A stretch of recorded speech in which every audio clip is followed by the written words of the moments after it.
the qualities of muttaqin, the Quran is guidance for those who fear Allah. Quran Majid describe the qualities of muttaqin. The first quality of the people of taqwa, muttaqin, is that they are those who believe in the unseen. Allazina yu'minuna bil ghaib. The second quality of the muttaqin is that they establish salah. Wa yuqimuna salata. The verse doesn't say that they merely perform salat, but that they establish salat. This means that in their salat they pay heed to every farz, wajib, sunnah and mustahab. They concentrate deeply in their salat, performing it with humility.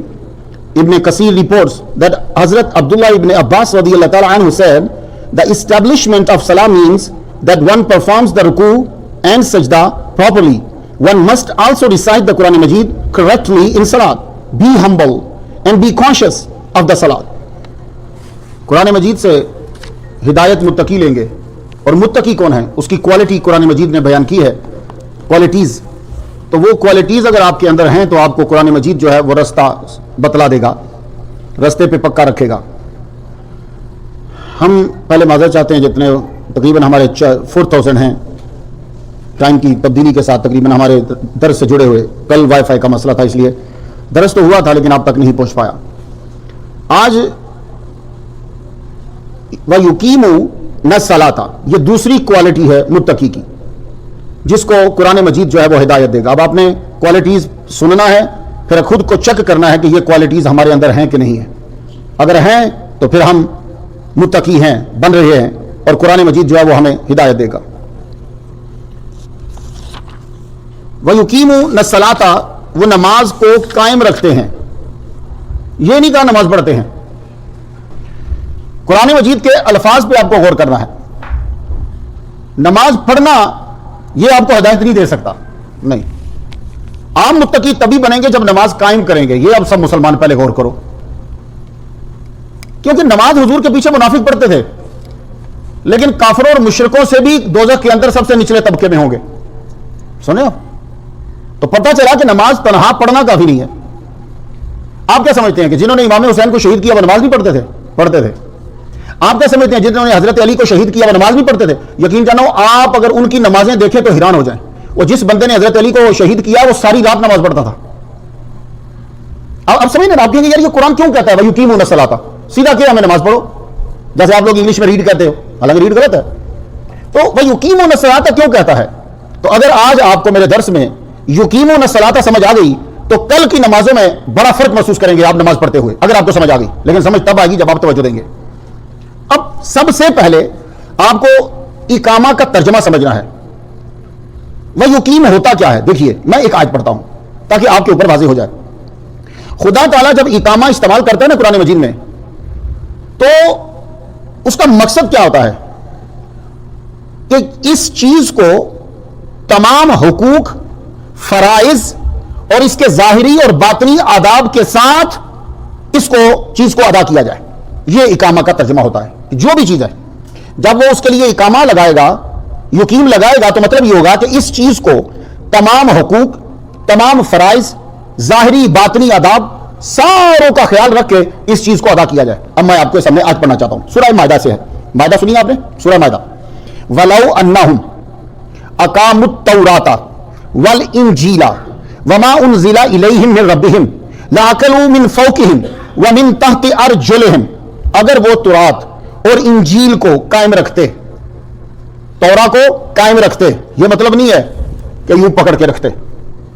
وہ تورا کو یعنی جو موسیٰ کی کتاب ہے, وہ انجیل کو یعنی جو عیسیٰ کی کتاب ہے, اس کو پکڑ کے رکھتے, قائم رکھتے, اور ان کے رب کی طرف سے جو نازل ہوا اسے پکڑ کے رکھتے, قائم رکھتے, تو کیا ہوتا؟ اگلا جملہ سن لیجئے مسلمانوں. لَأَكَلُوا مِنْ فَوْقِهِمْ وَمِنْ تَحْتِ أَرْجُلِهِمْ, اوپر سے بھی کھاتے اور پاؤں کے نیچے سے بھی کھاتے. جملہ سمجھ رہے آپ؟ اللہ فرما رہا ہے, پرانی کتاب ہے, کہ اگر صرف یہ تورات کو مضبوطی سے پکڑ لیتے, اس پر عمل کرتے, ظاہری آداب, جو حقوق, جو فرائض, جو چیزیں اس کے اندر ہیں اس پر عمل کرتے, اگر یہ انجیل کے اوپر پورا عمل کرتے, انجیل کو بدل دینا, جو انجیل میں لکھا ہوا ہے اس پر عمل کرتے, تو کیا ہوتا؟ میں اتنا رزق برساتا کہ اوپر سے بھی رزق کھاتے, پاؤں کے نیچے سے بھی رزق کی فراوانی ہو جاتی. اب تم صرف اتنا سن لو, یار اگر وہ تورا اور انجیل پر عمل کرتے تو اتنی رزق کی فراوانی ہو جاتی, تو تم لوگ اگر قرآن پر عمل کرتے تو تم پر رزق کی کتنی فراوانی ہونی تھی. اور ابھی اس کی سادہ سی مثال آپ دیکھ لیجئے, سعودی عرب کے اندر تھوڑا سا لا وہاں ہے, آہستہ آہستہ وہ بھی بدل جائے گا. اس تھوڑے سے لا کی برکت سے اور ابراہیم علیہ السلام کی دعا کی برکت سے کتنا رزق ہے کہ کہیں بھی وہ پھل نہ ملتا ہو آپ کو سعودی عرب میں ملے گا. ٹھیک ہے, جو پہلی دفعہ سعودی عرب جاتا ہے وہ اتنے لمبے لمبے کیلے دیکھ کے حیران ہو جاتا ہے, یار یہ کیلے کہاں سے آ گئے, یہ تم نے کبھی دیکھے نہیں. وہ فروٹ دیکھ کر, وہ پھل دیکھ کر, وہ تازگی دیکھ کر حیران ہو جاتا ہے. تو مسلمانوں, جب آپ تھوڑا سا لا اگر وہ اقامہ کرتے, کیا مطلب, تو راہ کو مضبوطی سے پکڑتے. اب اقامہ کچھ سمجھ میں آ گئی ہوگی آپ کے. میں ایک اور پڑھتا ہوں, بسم اللہ الرحمن الرحیم, سورہ بقرہ میں ہے, فَإِنْ خِفْتُمْ أَلَّا يُقِيمَا حُدُودَ اللَّهِ. اگر تمہیں ڈر ہو, یعنی میاں بیوی کو, اگر میاں بیوی کو ڈر ہو کہ یہ تمام حقوق اور شرائط اور فرائض آپس میں قائم نہیں رکھ سکیں گے, آگے نا لفظ قائم نہیں رکھ سکیں گے اللہ کی حدوں کو جو مقرر کی میاں بیوی کے لیے, تو فَلَا جُنَاحَ عَلَيْهِمَا فِيمَا افْتَدَتْ بِهِ, تو پھر ان کے اوپر کوئی جرم نہیں ہے وہ کسی طرح سے افتادت کر کے جدا ہو جائے. تو اقامہ کچھ سمجھ میں آ گیا, تو اقامہ سمجھ میں آئے گا تو نماز پڑھنا سمجھ میں آئے گا. تو وَأَقِيمُوا الْوَزْنَ بِالْقِسْطِ وَلَا تُخْسِرُوا الْمِيزَانَ, اور انصاف کے ساتھ وزن کو قائم رکھو اور تولنے میں کمی نہ کرو. تو ان آیات کو پڑھنے کے بعد آپ لوگوں کو سمجھ آ گیا ہوگا سننے کے بعد کہ اقامہ یہ ہے, نماز قائم کرو کا مطلب یہ ہوا کہ نماز کی تمام شرائط پوری کی جائیں, تمام فرائض پورے کیے جائیں, واجبات پورے کیے جائیں, سنن پوری کی جائیں, مستحبات سارے جو ہیں ظاہری حدود پوری کی جائیں. نماز میں ادھر ادھر کی سوچ بچار نہیں ہونی چاہیے. نماز کے دوران دنیاوی منصوبہ بندی اور سوچ بچار نہیں ہونی چاہیے. نماز میں منہمک اور مستغرق اتنا ہو جائے کہ آگ بھی لگ جائے تو اسے خبر نہ ہو کہ کیا ہوا دنیا کے اندر. ایسی نماز کو نماز قائم کرنا کہتے ہیں. آپ کو سمجھ میں آیا؟ آپ کو ابھی سمجھے گی نہیں. میں آپ کو بخاری سے حدیث دیتا ہوں, میرے سمیت یہ انتہائی مشکل ہے. یہ اگر میں کہوں نا کروڑ میں 2 بندے ہوں گے تو تبھی صحیح ہوں. اگر میں کہہ دوں کہ لاکھ میں 5-6 بندے ہوں گے شاید میں زیادتی کر جاؤں گا. کروڑ آدمی ہوں گے تو ایسی نماز ہوگی کہ وہ جب اللہ اکبر کہے تو دنیا سے باہر نکل جائے. کروڑ میں 1 کروڑ میں 1 ملین میں کہیں جا کے زیادہ سے میں 1 آدھ بندہ ہوگا, ورنہ ایسا ہو ہی نہیں سکتا. کیوں؟ برین کا سیٹ اپ کچھ ایسا ہے کہ یہ برین کو یہ صرف آرڈر دیا گیا کہ تو نے جستجو کرنی ہے, مسئلے کا حل ڈھونڈنا ہے اور ڈھونڈتا چل. اور وہ ایسا ہوتا ہے کہ جو ہی آپ نماز پڑھنے لگتے ہیں تو یہ ایک چیز کو لے کر اس کی چین شروع ہو جاتی ہے, اس کا جواب, اس کا سوال, اس کا جواب, اس کا سوال, اس کا جواب. وہ جب امام کہتا ہے السلام علیکم ورحمۃ اللہ, پھر یہ بریک کرتا ہے, سٹاپ کرتا ہے, تب آپ واپس آتے ہو. اب نماز قائم کرنا کیا ہے؟ یہ جو اس کی چین ہے اس کو بند کرنا ہے, اور یہ بند نہیں ہو سکتی, کسی سے نہیں بند ہوتی, نہیں ہو ہی نہیں سکتی. مولا علی شیر خدا رضی اللہ تعالیٰ عنہ حضور سے آ کے کہہ رہے ہیں یا رسول اللہ میں نماز پڑھتا ہوں خیال آ جاتے ہیں. اب آپ بتائیے. تو حضور نے فرمایا اے علی, چور ڈاکو ڈاکہ کہاں ڈالتا ہے؟ یا رسول اللہ جہاں خزانہ ہو. فرمانے لگے بس تیرے دل میں ایمان کا خزانہ ہے تو شیطان وسوسہ ڈالتا ہے تاکہ یہ نماز میں توجہ نہ دے. تو آپ لوگوں نے کیا کرنا ہے جب امام صاحب کے پیچھے ہوں, اس کے اب کئی طریقے ہیں اپنے آپ کو امام صاحب کے پیچھے لگانے کے.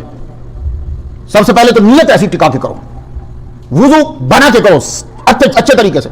اس کے بعد پیچھے جب کھڑے ہو جاؤ تو تصور رکھو خدا تعالیٰ کی صفات کو سامنے لے آؤ کہ میں کائنات کے مالک, ساری کائنات کے خالق اور رازق کے, جس نے مجھے پیدا کیا ہے, اس جیسا دنیا میں کوئی نہیں ہے, ایسا حسین, ایسا طاقتور, ایسا رحمان, اس کے سامنے کھڑا ہوں. یہ تھوڑی سی آپ کو ذہنی طور پہ ذہن تیار کرنا پڑے گا. یہ جب تیار کر لے تو آپ کھڑے ہو جائیں. میں پل صراط کے اوپر کھڑا ہوں, میرے سامنے میرا رب ہے, دائیں طرف جنت ہے, بائیں طرف دوزخ ہے. بھائی میں اب دھیان سے اللہ اکبر خدا کے سامنے کھڑے ہو گئے. اب مجھے کسی اور سے بات نہیں کرنی. کیوں؟ میں کائنات کے مالک سے بات کر رہا ہوں. اتنے بڑے سے بات کرتے ہوئے کسی اور کی طرف دھیان چلا جائے تو مجھ جیسا کم ذہن آدمی کوئی نہیں ہوگا. یہ چیزیں برین کو دیں, اس کے لیے پریکٹس کریں روز. جب پریکٹس کریں گے تو پھر وہ ٹیلی پیتھی کی طرح, وہ ہیپناٹائز کی طرح, مسمرائزنگ جو لوگ کرتے ہیں, مسمرائز جو کرتے ہیں, ان کی طرح پھر آپ کی سوچ جو ہے وہ ایک جگہ آئے گی آہستہ آہستہ. دوسرا طریقہ سنو, جب کھڑے ہو جاؤ تو ادھر ادھر مت دیکھو, ادھر دیکھو جدھر تم نے جا کے پیشانی رکھنی ہے, اس سے بھی تھوڑا کم ہوگا. جب رکوع میں جاؤ تو ادھر دیکھو جہاں تمہاری انگلیاں ہیں, اس سے بھی تھوڑا سا کم ہوگا. جب سجدے میں جاؤ تو ادھر دیکھو, یہ ناک کی دونوں سائڈوں میں دیکھو, اس سے بھی خیال کم ہوگا. اور جب سلام پھیرنے لگو تو یوں اپنے شولڈر کو دیکھو, اس سے بھی خیال کم ہوگا. یہ ہیں چند طریقے جو آپ کے خیالات اور سوچ کے سسٹم کو بند کر سکیں گے, لیکن بالکل ختم نہیں ہوں گے. اب حدیث سن لو, بخاری شریف میں حدیث ہے, یہ ترجمہ سنانے لگا. عثمان بن عفان کہتے ہیں رسول اللہ صلی اللہ علیہ وسلم نے فرمایا جس نے میرے اس طریقے سے وضو کیا پھر اس طرح 2 رکعت نماز پڑھی کہ اس میں اپنے دنیاوی کاموں کے منصوبے نہیں بنائے اور نہ ان میں سوچ بچار کی ہے تو اس کے پچھلے تمام گناہ جو ہیں وہ بخش دیے گئے. یہ ہے یقیمون الصلاۃ, کہ آپ کے بزنس بیچ میں نماز میں نہ آئے, آپ کی بیوی کی لڑائی جو ہوئی ہے وہ تمہاری نماز کے اندر نہ آئے, آپ کی فیملی کے جو مسئلے ہیں وہ تمہاری نماز کے اندر نہ آئے. اس کو کہتے ہیں یقیمون الصلاۃ. لیکن یہ آئیں گے اس کو نہیں کوئی روک سکتا. آپ نے کیا کرنا ہے, اپنی فل طاقت لگا دینی ہے. کیوں؟ میں آپ کو بتاتا ہوں. میڈیٹیشن آپ کرتے ہو, یوگا آپ کرتے ہو, اس میں آپ کو کیا سکھایا جاتا ہے؟ یہ چیزیں تو سکھائی جاتی ہیں کہ ذہن سے خیالات جو ہیں وہ سارے نکال دو. تو نماز کے اندر جب آپ آئیں تو یہ سارے خیالات نکال دیں, ذہن کو سکون دیں اور اللہ کی طرف لگائیں. پھر جب آپ نماز پڑھ کے جائیں گے تو آپ کے اندر طاقت ہوگی, آپ کے اندر سکون ہوگا, پریشانی جو ہے وہ کم ہوگی, آپ کا ڈپریشن جو ہے وہ کم ہوگا. اور اگر آپ باہر سے جو مصیبت لے کر آئے ہو مسلسل نماز کے اندر بھی رکھی اور نماز میں رکھے ہوئے پھر باہر چلے گئے تو کوئی فائدہ ہوا ہی نہیں ہے. برین آپ کا اسی طرح تھکا ہوا ہے. تو اس لیے اس کو پریکٹس آج سے کیجیے.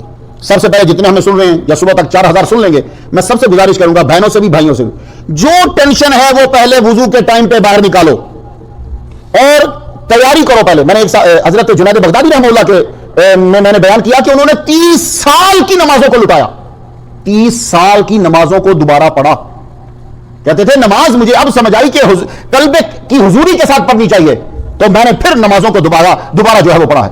تو مسلمانوں اس لیے اس کی پریکٹس شروع کر دو. نوجوان خاص طور پر آپ سب لوگ, ہم بھی لگے ہوں. یہ نہیں ہے کہ میری کو بڑا دھیان ہوتا ہے, کوئی نہیں, لیکن میں مسلسل کوشش کرتا رہتا ہوں, لگا رہتا ہوں. ایک دن آئے گا کہ یہ سارے خیالات چھٹ جائیں گے, ہم صرف اور صرف پروردگار عالم کی طرف ہماری توجہ. تو کچھ سمجھ آ گئی آپ کو اقامہ کیا ہے؟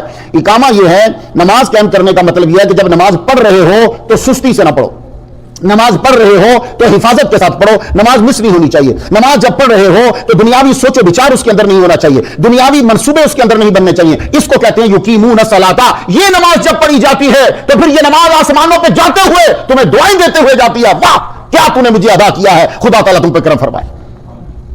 تو یہ آپ سمجھ گئے. تو نماز کے اندر ہمیشگی جو ہے وہ ہونی چاہیے, نمازوں کی حفاظت ہونی چاہیے.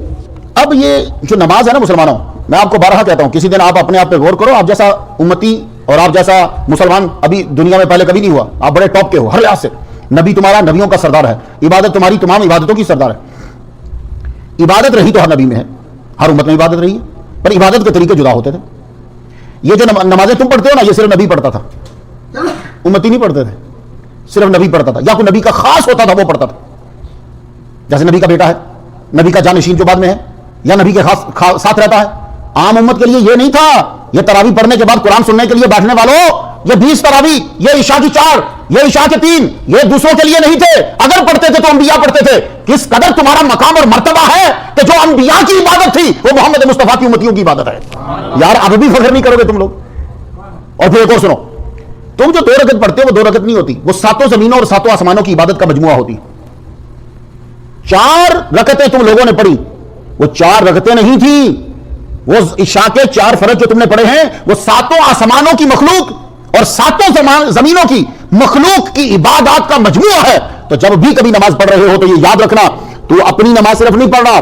جتنے فرشتے ملین ٹریلین جو رکوع کر رہے ہیں ان کا رکوع تیری نماز میں ہے, جو ٹریلین سجدہ کر رہے ہیں ان کے سجدہ تیری نماز میں ہے, جو ٹریلین رکوع قیام میں ہیں ان کا قیام تیری نماز کے اندر ہے, جو سبحان اللہ پڑھ رہے ہیں ان کی سبحان اللہ تیری نماز کے اندر ہے, جو الحمدللہ کر رہے ہیں ان کی الحمدللہ تیری نماز کے اندر ہے. تو مسلمانوں سارے فرشتے ہر ایک کی الگ الگ عبادت, وہ تمام عبادات کا مجموعہ, وہ سب کا سب تیری 2 رکعت کے اندر ہے. تو جب نماز پڑھے تو سمجھ صرف میں ایک عبادت نہیں کر رہا, میں 7 زمینوں اور 7 آسمانوں کی عبادت کر رہا ہوں اس وقت اپنے رب کے سامنے کھڑا ہو کر. اور پھر تیرا کیا اعزاز ہے یار. اب ایک اور بات سنیے, یقیمون الصلاۃ, نماز کو قائم کرو. متقین کی کوالٹیز کے لیے پہلی چیز ذرا ضروری تھی, میں کل کے درس میں بیان کر گیا, انسین تھنگز کو باندھا, لیکن نماز کو اس کے بعد پہلے نمبر پہ رکھا. ابھی آگے آئیں گی چیزیں. یہ نماز کو اتنے اعلیٰ درجے پہ کیوں رکھا؟ وجہ تو یہ ہے کہ ایک وجہ یہ ہے کہ نماز ساری عبادتوں کا مجموعہ ہے, سارے نبیوں کی فرشتوں کی عبادت کا یہ مجموعہ ہے. اور پھر سارے بھی جن کے پاس نمازیں تھیں وہ 5 نہیں تھیں. یہ تو آپ خوش نصیب ہو جن کو 5 دی. اور پھر سوچو باقی جتنی عبادات ہیں وہ ساری ہمیں زمین پہ ملی ہیں. ان سے بولو کہ حج کیا کرو, یہ زمین پہ آرڈر آیا ہے. حضور زمین پہ تھے, کھڑے ہو کے فرمایا حج فرض ہے, ان کو زکات دیا کرو, یہ آرڈر حضور زمین پہ ہے, آرڈر زمین پہ آیا ہے. خیرات کیا کرو, آرڈر حضور زمین پہ ہے, آرڈر زمین پہ آیا ہے. اب تم نے نماز پڑھنی ہے, جبریل سے کہا ہمارے محبوب کو لے کر آؤ.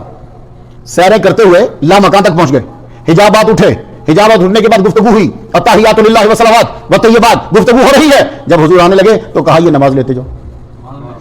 ساری عبادات زمین پہ رہتے ہوئے ملی, یہ جو تم نے ابھی ادا کی ہے یہ تمہیں آسمانوں پر بلا کے دی گئی. تو خاص چیز قریب بلا کے دی جاتی ہے, بھیجی نہیں جاتی. تو نماز کی اہمیت کا اس بات سے اندازہ لگا لو کہ ساری عبادات آپ کو زمین پر مل رہی ہیں، لیکن نماز تمہیں تمہارے نبی محمد مصطفیٰ، ہمارے نبی محمد مصطفیٰ صلی اللہ علیہ وسلم کو اپنے قرب خاص میں بلا کر یہ عطا کیا جا رہا ہے۔ پتہ چلا کہ جب قرب خاص میں بلایا ہے تو قرب خاص میں جو چیز عطا کی ہے وہ چیز بھی عام نہیں، خاص ہے۔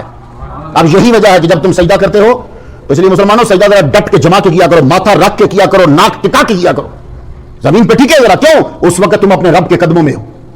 ان الساجد یسجد فی قدم الرحمن، سجدہ کرنے والا جب سجدہ کرتا ہے تو وہ رحمان کے قدموں میں۔ یہ علامہ جلالی السیوطی رحمہ اللہ نے لکھا۔ گویا کہ یہ گویا کہ آپ اس کے سامنے سجدہ کر، یہ عادت اپنا لو تاکہ جب قیامت کا دن آواز آؤ رب بلائے مجھے سجدہ کرو، تو جو سجدہ نہیں کر پائیں گے، جن کے لیے سجدہ نہیں ہے یا جنہیں عادت نہیں ہے، ان کی قبر میں راڈ آ جائے گا۔ ابھی تو تمہارے یہاں ہڈی ہے نا، جھک جاتے ہو، پھر راڈ آ جائے گا، وہ جھکنے کی کوشش کرے گا مگر رب کو سجدہ نہیں کر پائے گا۔ آج عادت بنا لو، جب رب اپنی پنڈلی مبارک سے کپڑا ہٹائے گا، یوم یکشف عن ساق ویدعون الی السجود، جب وہ اپنی پنڈلی مبارک سے، مجھے نہیں پتا پنڈلی کیا ہے لیکن میں تو عربی کا ترجمہ ہے، پنڈلی مبارک سے کپڑا ہٹائے گا اور کہے گا آؤ مجھے سجدہ کرو، تو عادت بنی ہو ہم ڈگر ڈگر کر دوڑتے ہوئے جائیں، مالک یہ تو ہمارا حق ہے۔ یہ میرا جملہ ہے، میں نے کہیں پڑھا نہیں، ہمارا حق ہے۔ کیوں؟ تیرے علاوہ ہمارا خالق ہی کوئی نہیں، جب خالق ہی کوئی نہیں تو تجھے سجدہ کرنا ہمارا حق ہے، ہمارا حق ہے۔ یہ میرا جملہ ہے اور میرا وجدان ہے، میں مولویوں سے معافی چاہتا ہوں کیونکہ ہو سکتا ہے وہ لفظ حق کے اوپر اعتراض کرنا شروع کر دے، لیکن میں اس نقطہ میں مالک تیرے علاوہ ہمارا خالق ہی کوئی نہیں، ہمارا اللہ ہی کوئی نہیں، ہمارا معبود ہی کوئی نہیں، ہمارا مسجود ہی کوئی نہیں، ہمارا خالق ہی کوئی نہیں، تو جب کوئی نہیں تو پھر سجدہ تو بنتا ہے تجھے، اور آج ہمیں موقع ملا ہے، تو یہ میرا اپنا وجدان ہے مسلمانوں۔ تو آپ لوگ عبادت یہ سمجھنا جب نماز پڑھنی ہے کہ میں ایک نہیں ساتوں آسمانوں کی عبادت کا مجموعہ کر رہا ہوں۔ اب تیزی سے آپ کو ایک اور بات بتا دوں، یہ تو آپ نے سمجھ لیا کہ یہ مجموعہ ہے، اس کی اہمیت یہ ہے کہ بچوں کو 7 سال کی عمر میں بتلانا شروع کر دو، بیٹے نماز پڑھو،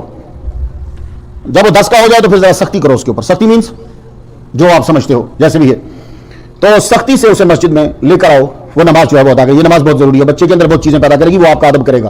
جو بچے نماز نہیں پڑھتے وہ اپنے ماں باپ کا ادب نہیں کرتے، یہ یاد رکھنا، یہ بڑی بات ہوتی ہے۔ حضور صلی اللہ علیہ وآلہ وسلم آخری دور کے اندر جب آپ دنیا سے تشریف لے جا رہے ہیں تو اس وقت آپ نے 2 چیزوں کا نام بار بار لیا ہے، نماز غلام، نماز غلام، نماز غلام۔ کدھر گئے امریکہ والے جنہوں نے کلوں کو، کالے لوگوں کو، افریقن کو یوں بانس کے ساتھ باندھ کر نیچے ہلکی آنچ کی آگ جلا کر مار دیا اور دعویٰ یہ کر رہے دنیا میں کہ ہم نے غلامیت کو ختم کیا؟ سنو، ہمارے محمد مصطفیٰ صلی اللہ علیہ وسلم دنیا سے جا رہے ہیں تو صرف 2 ہی نام لے رہے ہیں، نماز غلام، نماز غلام، یعنی میں جا تو رہا ہوں، نماز کا خیال رکھنا، غلام کا خیال رکھنا، نماز کا خیال رکھنا، نماز کا غلام کا خیال رکھنا اور نماز کا خیال رکھنا۔ اس سے پتا چلا کہ یہ دونوں چیزیں بڑی امپورٹنٹ ہیں۔ تو غلامیت کو ہم نے عروج نہیں دیا، ہم نے اسے صحیح کر کے ختم کیا ہے۔ یہ بات یاد رکھنا، صحیح کر کے، یہ میرا لفظ یاد رکھا کرو، صحیح کر کے ختم کیا۔ ختم نہیں کر سکتے تھے کیونکہ ہمارے غلام، ہمارے لوگوں کے پاس تھے غلام، تو جب تم نے ختم کیا تو پھر ہم نے بھی ختم کر، ہم نے صحیح کر کے ختم کیا۔ ہر جرم کے اندر بطور جرمانہ یہ رکھا کہ غلام آزاد کرو۔ یہ ٹاپک نہیں ہے، کبھی آیا تو گفتگو کروں گا۔ اب ذرا سن لیجئے، اس حدیث کو آپ کا ذوق جو ہے وہ پہچانے گا، کیونکہ جو اتنی رات کے بیٹھ کے قرآن سنتا ہے اس کا ذوق بھی بڑا اعلیٰ ہے، عام آدمی نہیں ہو سکتا۔ ذوق ذرا سنا، ابو عثمان حضرت سلمان کے ساتھ کھڑے ہیں، حضرت سلمان فارسی رضی اللہ تعالیٰ عنہ نے درخت کی شاخ کو پکڑ کے ہلایا۔ اب یہ ادب سے بیٹھے ہیں، کھڑے ہیں، حضرت سلمان کہتے ہیں ابو عثمان تم نے مجھ سے کیوں نہیں پوچھا کہ میں نے کیوں یہ شاخ ہلائی ہے؟ ذرا تیور دیکھیے گا، تیور دیکھیے گا۔ ہو سکتا ہے کہ امریکہ میں ایسا نہ ہوگا، آپ تو پوچھتے ہی نہیں، پوچھیں گے بتاتے بھی نہیں آپ۔ یہ آپ نے مجھ سے کیوں نہیں پوچھا کہ میں نے ایسا کیوں کیا؟ وہ کہنے لگے حضور آپ نے ایسا کیوں کیا؟ کہنے لگے سن، ایک دن میں حضور کے ساتھ کھڑا تھا، ایک دن میں حضور کے ساتھ کھڑا تھا، حضور نے درخت کی شاخ کو پکڑ کے ہلایا تو میں ادب سے چپ کھڑا تھا، تو حضور نے فرمایا تم نے پوچھا کیوں نہیں کہ میں نے ایسا کیوں کیا؟ دیکھ رہے ہو تم کہ حضرت سلمان فارسی کے ساتھ جو ہوا وہی الفاظ دہرا رہے ہو وہ عثمان کے ساتھ کہ حضور نے مجھے کہا کہ تم نے مجھ سے کیوں نہیں پوچھا ہے سلمان کہ میں نے کیوں ہلایا؟ تو میں نے کہا یا رسول اللہ آپ نے کیوں ہلایا؟ فرمانے لگے یہ تجھے بتانے کے لیے کہ جب میں نے اس شاخ کو پکڑا تو میں نے ہلایا تو پتے گرے، تو نماز پڑھنے والے کے گناہ اسی طرح جھڑ جاتے ہیں جیسے اس شاخ سے پتے جھڑ رہے ہیں۔ اب یہاں یہ تو حدیث تمہیں سن لی، لیکن اس میں نکتہ سنو کہ جو حضور نے صحابی کے ساتھ کیا یا کہا وہ دانستہ طور پر اگلے سے وہی دہرا رہے ہیں کہ یہ بھی ویسا ہی بولے۔ اس کو کہتے ہیں نبی سے عشق، یہ نبی سے پیار ہے۔ بھائی حضور نے مجھے ایسا کہا تھا اس لیے میں تجھے کہہ رہا ہوں کہ تم مجھ سے پوچھ۔ حالانکہ ویسے دیکھا جائے تو آج کل نہ کوئی پوچھے جائے نہیں، انہیں محمد مصطفیٰ صلی اللہ علیہ وسلم سے پیار تھا، تو یہ مسلمانوں سب یاد رکھنا، آپ لوگ جب نماز ادا کرتے ہو، فجر کی نماز پڑھی اور اوپر سے تم نے عشاء کی نماز پڑھی، بیچ کی ساری نمازیں پڑھی، ان نمازوں نے کیا کیا؟ ان الحسنات یذھبن السیئات، یہ نمازیں جو تم نے پڑھی ہیں یہ تمہارے مائنر گناہ کو صاف کر دیتی ہیں۔ تو اس لیے مسلمانوں نمازوں کے اوپر جو ہے وہ جو ہے ہمیشگی ضرور کرو۔ اب آخری مسئلہ سن لو، 3 اماموں کا یہ فیصلہ ہے کہ جو نماز نہ پڑھے اس کو قتل کر دو۔ اب میں پھر تمہیں اپنا امام بتانے لگا ہوں۔ یہ سعودی عرب کی سڑکوں پہ جھاڑو پھیرنے والے امام اعظم کو کیا سمجھیں؟ 10 سال جھاڑو پھیر کے آتے ہیں اور واپس انڈیا اور پاکستان میں پہنچ کے اسپیکر کھول کے بکواس کرنے لگ جاتے ہیں۔ انہیں کیا معلوم امام اعظم کیا ہے؟ 3 اماموں کا فتویٰ ہے، امام شافعی کا، امام مالک کا، امام احمد بن حنبل کا، جو نماز نہ پڑھے حداً قتل کر دو۔ اب سعودی عرب کی عوام پر لازم ہے کہ امام احمد بن حنبل کا فتویٰ ہے، پہلا فتویٰ تو یہ ہے کہ جو نماز نہ پڑھے وہ کافر ہے، دوسرا فتویٰ یہ حداً قتل کر دیا جائے۔ سعودی عرب لا پاس کرے کہ جو نماز نہ پڑھے قتل کرے۔ میں دیکھتا ہوں آبادی کتنی بچتی ہے واپس۔ ہمارے امام اعظم نے فرمایا نہیں، گناہ گار تو ہے، حداً قتل نہیں کر سکتے، جسے کہتے ہیں نظر۔ اب ذرا حدیث سنو، یہ نہیں کہ ہم امام اعظم کے قول کو مانتے ہیں، نہیں، امام اعظم کی تشریح کو مانتے ہیں۔ جو وہ قرآن و حدیث پہ نظر رکھتے ہیں وہ کسی امام کی نظر نہیں ہے۔ تو تینوں اماموں کا فیصلہ ہے جو نماز نہ پڑھے اسے قتل کر دو۔ قتل سمجھ رہے ہو بھائی صاحب؟ پوری کتاب یہ بھری پڑی ہے، ساری کتاب، ہر امام، تینوں کا یہی ہے۔ لیکن ہمارے امام کیا فرماتے ہیں؟ ہمارے امام نے کہا کہ محمد مصطفیٰ صلی اللہ علیہ وآلہ وسلم کی حدیث مبارکہ ہے کہ جو 3 کے علاوہ کسی کو قتل نہیں کیا جائے گا۔ سمجھ آگی؟ ایک وہ جس نے کسی کو قتل کیا، ایک وہ کہ شادی کر بیٹھا ہے اس کے بعد کسی سے بغیر شادی کے رہ رہا، دوئے، تیسرا ایمان کے بعد کفر پہ آ گیا۔ تو جب یہ حضور کی حدیث ہے تو اب تم بیچ میں اسے کیوں لا رہے ہو؟ یہ گناہ گار تو ہے، اسے سزا تو دی جا سکتی ہے، اس کو قید تو کیا جا سکتا ہے، قتل نہیں کیا جا سکتا۔ یہ ہمارے امام کا فتویٰ، اور پورے سعودی عرب نے، دبئی نے، سب اماموں کے ماننے والوں نے اپنے امام کا فتویٰ نہیں مانا، ہمارے امام اعظم کا فتویٰ مانا ہے۔ تو مسلمانوں فخر کیا کرو، تمہیں رب نے ہر چیز چاپ کی دی ہے، پتہ نہیں کیوں تمہاری سوچ نہیں ہے وہ۔ تو تینوں اماموں کے نزدیک سعودی عرب کا جو نماز نہ پڑھے بندہ وہ قتل ہونا چاہیے، یہ اس کی سزا ہے، سارے اماموں نے لکھا ہے۔ ہمارے امام نے فرمایا نہیں، قرآن اور حدیث کو دوبارہ پڑھو۔ ہمارے امام نے پھر اس پہ غور کیا اور دلائل دی، اور سنو محمد مصطفیٰ صلی اللہ علیہ وآلہ وسلم ایک حدیث جو ہے اس کی ان کی پیش ہے، تاریک نماز کو فاسق کہتے ہیں ہمارے امام، حدن یا کفرن قتل کرنے کے قائل نہیں ہے۔ سنیے حضرت عبادہ بن صامت بیان کرتے ہیں رسول اللہ صلی اللہ علیہ وسلم نے فرمایا اللہ عز و جل نے 5 نمازیں فرض کی ہیں، جس نے اچھی طرح وضو کیا، ان نمازوں کو ان کے وقت میں پڑھا، ان کے رکوع اور خشوع کو مکمل کیا تو اللہ تعالیٰ اپنے کرم سے اس کو بخشنے کا ذمہ لیا ہے، اور جس نے ایسا نہیں کیا تو اس کا اللہ تعالیٰ پر کوئی ذمہ نہیں ہے، اگر وہ چاہے تو اس کو بخش دے، چاہے تو اس کو عذاب دے۔ تو ہمارے امام یہ دلیل بھی پیش کرتے ہیں۔ تو اس لیے مسلمانوں امام اعظم نعمان بن ثابت رحمت اللہ علیہ کی جو تشریح ہے، جو تحقیق ہے، وہ تمام ائمہ سے افضل ہے۔ اس لیے صرف تحقیق کو پیش نہ کیا کرو، امام اعظم کے ساتھ جو انہوں نے دلائل دی اپنی تحقیق کے ساتھ وہ دلائل بھی لوگوں کو بتایا کرو، یہ خود فیصلہ کر دیں گے کہ مسئلہ کس کا صحیح تھا۔ امام ظفر سے امام اعظم نے یہی کہا تھا، امام ظفر سے کہا تم صرف مسئلہ نہیں بیان کیا کرو جا کے۔ انہوں نے کہا جی لوگ جو آگے سے بات کرتے ہیں، آپ نے فرمایا صرف مسئلہ نہ بیان کیا کرو، تم بتایا کرو کہ انہوں نے یہ مسئلہ بیان کیا اور یہ دلیل دی ہے، اور امام اعظم نے یہ مسئلہ بیان کیا اور یہ دلائل دی ہے۔ عوام خود فیصلہ کر دے گی کہ تحقیق کس کی جو ہے وہ مضبوط ہے، دوسرے غلط نہیں ہیں۔ یہ نہیں کہ ہم کسی امام کو غلط کریں، غلط نہیں کر، انہوں نے تحقیق جو کی ان کا اپنا زاویہ تھا، ان کا رستہ ایک اپنا تحقیق کا تھا۔ ہمارے امام اعظم پہ خدا تعالیٰ کا خاص کرم، آپ کا تحقیق کا انداز، سب چیزوں پہ آپ کی نظر ہوتی تھی۔ تو مسلمانوں آج آپ کو میں نے دوسری کوالٹی بتا دی، یقیمون الصلاۃ۔ صلاۃ کے کئی معنی ہوتے ہیں، لیکن صلاۃ کا معنی وہی ہم کریں گے جو محمد مصطفیٰ صلی اللہ علیہ وسلم نے بتایا۔ یہ یاد رکھیے، صلاۃ کا معنی سیک دینا ہوتا ہے، صلاۃ کا معنی سرین ہوتا ہے، صلاۃ کے کئی معنی ہوتے ہیں، لیکن ہم وہی معنی کریں گے کہ جو عربی کر رہی نہیں، جو محمد مصطفیٰ کر رہے ہیں۔ آپ نے صلاۃ کا معنی یہ کیا ہے، صلاۃ کا معنی یہ قیام ہے، جس میں رکوع ہو، جس میں سجدہ ہو، جس میں یہ پڑھنا ہو، جس میں وہ پڑھنا ہو، جس کا یہ ٹائم ہو، جو محمد مصطفیٰ صلی اللہ علیہ وآلہ وسلم نے تشریح کی ہے اور جو تعداد بتائی ہے، اسی کو ہم نماز کہیں گے۔ اللہ تعالیٰ ہمیں حضور کی محبت عطا فرمائے اور عمل کی توفیق دے۔ وآخر دعوانا ان الحمدللہ رب العالمین۔ بہت سی دعائیں ہوتی ہیں، سب لوگوں کے نام تو نہیں لیے جا سکتے، آپ لوگ سب کے لیے آمین کہہ دیجئے۔ باقی سے بھی گزارش ہے، اس وقت صبح تک ہمارے 3000 لوگ جوائن کر چکے ہوں گے، ابھی میرا خیال ہے کہ 263 یہاں ہمیں سن رہے ہیں۔ جتنے بھی لوگ ہیں سب لوگ دعاؤں میں ہمیں ضرور یاد رکھو۔ آپ کا جب ٹائم افطاری کا یا سحری کا ہوتا ہے، ہم آپ کی دعا کے اور آمین کے محتاج ہیں۔ اب ہماری عربی سے آپ سب کے لیے دعا ہوتی ہے، آمین۔ اللہم صلی علی سیدنا محمد وعلی آل محمد وعلی محمد وصحبہ محمد وبارک وسلم۔ یا رب لک الحمد کما ینبغی لجلال وجہک وعظیم سلطانک یا ارحم الراحمین۔ ہماری آج کی حاضری اپنی بارگاہ میں قبول فرما۔ پروردگار عالم، آج بھی جن لوگوں نے تراویح ادا کی ہے، روزہ رکھا ہے، اللہ سب کی اپنی بارگاہ میں قبول فرما لے۔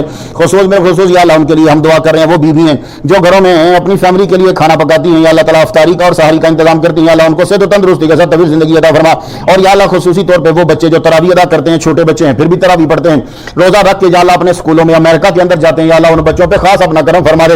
اور وہ بچے جو روزہ رکھتے ہیں, قرآن سننے آتے ہیں, نماز پڑھتے ہیں, یا اللہ دین کو اپنے اندر لانے کی کوشش کریں, یا اللہ ان بچوں پہ خاص کرم فرما دے مالک. وہ بچے لندن میں ہو, جرمنی میں ہو, امریکہ میں ہو, یورپ میں ہو, پاکستان میں ہو, کہیں بھی ہو, یا اللہ تعالیٰ جو بچہ بھی تیری طرف آ رہا, پروردگار عالم امام حسین کے بچے علی اصغر کا صدقہ ان بچوں پہ اپنا خاص کرم فرما مالک. یا اللہ جو بیمار ہیں ان کو شفا کلی عطا فرما. یا اللہ تعالیٰ جو بچے پڑھ رہے ہیں ان کو پروردگار عالم سب کو اسکالرشپ عطا فرما دے مالک. آنے والی آفات سے محفوظ فرما, جن کی بچیاں جوانوں نے ایک سبب پیدا فرما دے مالک. یا اللہ رزق کا جن کا مسئلہ پروردگار عالم سب کو بہترین رزق عطا فرما مالک. یا اللہ پاک جو اس ادارے کے لیے دامن دل میں قدم مسعود میں کام کر رہا ہے, یا اللہ تعالیٰ سب پہ اپنا خاص کرم فرما مالک. سب کے رزق میں صحت میں برکت بڑا فرما دے. یہ اتنی دیر تک درس سننے کے لیے بیٹھے رہے, یا اللہ تعالیٰ قیامت کے دن حساب سے جلدی سے فراغت عطا فرما دینا مالک. پروردگار عالم بلکہ ہماری دعا تو یہ ہے کہ حساب لینا ہی نہ, یا اللہ پاک بس اپنا کرم فرمانا اور جنت عطا فرما دینا. سبحان ربک رب العزت عما یصفون وسلام علی المرسلین والحمد للہ رب العالمین. اللہ آپ کو جزا دے.